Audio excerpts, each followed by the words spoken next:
अक्सर होता है ना कि हमारे सामने डेटा का एक ढेर पड़ा होता है, सब कुछ बिखरा हुआ, उलझा हुआ, और उसे समझना तो लगभग नामुमकिन सा लगता है।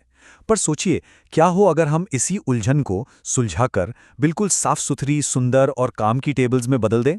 तो बस आज हम यही करने वाले हैं। जरा इस बदलाव को देखिए, मतलब क्या कमाल का फर्क है।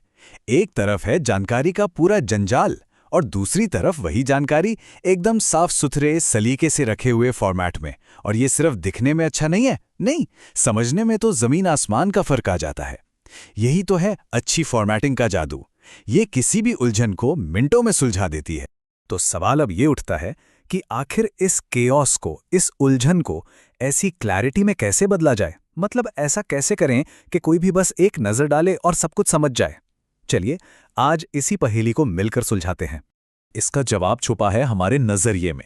हमें सिर्फ एक यूजर की तरह नहीं सोचना है जो बस डेटा भर रहा है। नहीं, हमें सोचना है एक आर्किटेक्ट की तरह। बिल्कुल, हर टेबल पता है एक इमारत जैसी है। एक ऐसी स्ट्रक्चर जिसे जानकारी को सहेजने और उसे खूबसूरती से पेश करने के लिए डिजाइन किया गया है।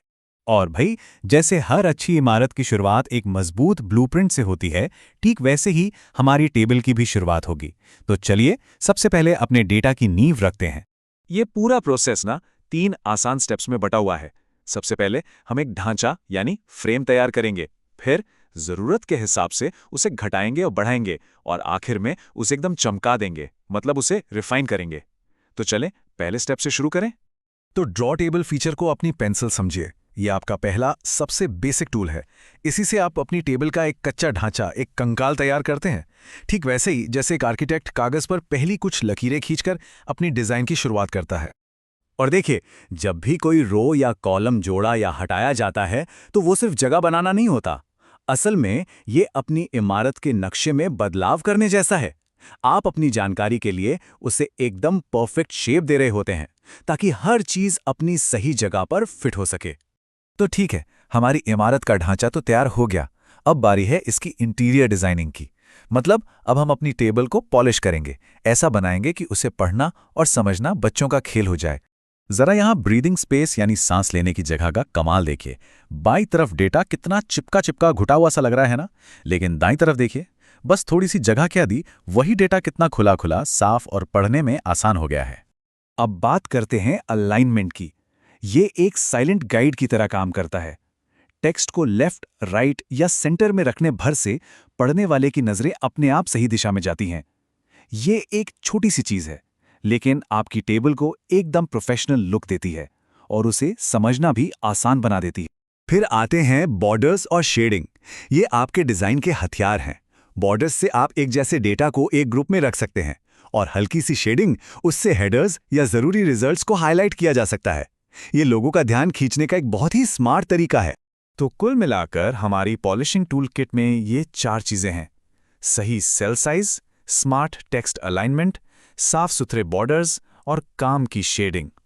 जब ये चारों चीजें एक साथ मिल जाती हैं तो यकीन मानिए आपकी टेबल सच में चमक उठती है। ओके, तो अब तक हमने एक सुंदर और मजबूत ढांचा तो बना लिया, लेकिन अब बारी है इसमें थोड़ा दिमाग डालने की। चलिए अपनी टेबल को स्मार्ट बनाते हैं। और ये स्मार्टनेस आती है फॉर्मूलों से।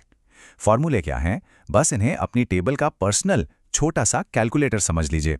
ये अपने आप ही आपके लिए जोड़, गुणा या कोई भी हिसाब किताब कर सकते हैं। इससे काम कितना आसान हो जाता है सोचिए। जरा इस एग्जाम्पल को देखिए। सब टोटल और टोटल सब अपने आप कैलकुलेट हो रहा है। और सबसे मजेदार बात पता है क्या है? अगर आप किसी भी एक नंबर को बदल दें तो पूरी की पूरी टेबल फौरन अपने आप अपडेट हो जाती है। कोई मैनुअल काम करने की जरूरत ही नहीं। मतलब सबसे जरूरी बात यह है कि अब आपकी टेबल सिर्फ डेटा की एक लिस्ट नहीं रह गई है। ये एक जिंदा डायनामिक कैलकुलेटर बन चुकी है। एक ऐसा टूल जो ना सिर्फ आपका समय बचाता है, बल्कि गलतियों की गुंजाइश को भी लगभग जीरो कर देता है। और सच कहूं तो यही वो एक चीज है, ऑटोमेशन, जो एक मामूली सी डेटा लिस्ट और एक पावरफुल इंफॉर्मेशन टूल के बीच का फर्क तय करती है। यही है वो फीचर जो आपकी टेबल को नेक्स्ट लेवल पर ले जाता है। तो एक बात हमेशा याद रखिएगा, आपके पास जो डेटा है वो सिर्फ नंबरों का ढेर नहीं है। वो एक कहानी है जो सुनाए जाने का इंतजार कर रही है। और आज हमने सीखा है कि उस कहानी के लिए एक शानदार स्टेज कैसे तैयार किया जाए।